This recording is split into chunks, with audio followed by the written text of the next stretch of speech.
আব্বা আব্বা দেখো, আমি আমার স্বপ্নের আইফোন কিনে লইছি। তোর ফোন দিয়ে কমলা কালারের অনেক সুন্দর হয়েছে বাবা।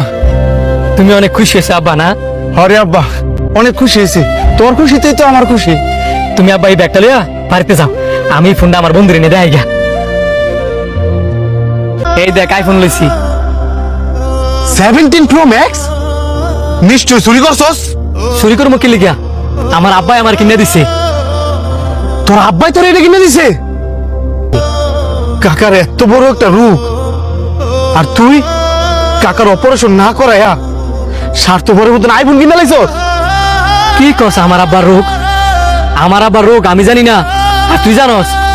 আমিও জানতাম না, যদি কিনা আমার মা আমারে না কইতো। একটা সন্তানের শুরুতে অনেক কষ্ট করে লালন পালন করে বড় করে তুলে, আর আমরা সন্তানেরা ওই বাপেরই একটা খোঁজ খবর লই না যে বাপটা কেমন আছে, কখন যখন আমাদের প্রয়োজন হয়। এছাড়া বাপের লোক 2 মিনিট সময় না বইয়া 2টা কথা কওয়ার মতো। আমরা সন্তানরা এতটাই ব্যস্ত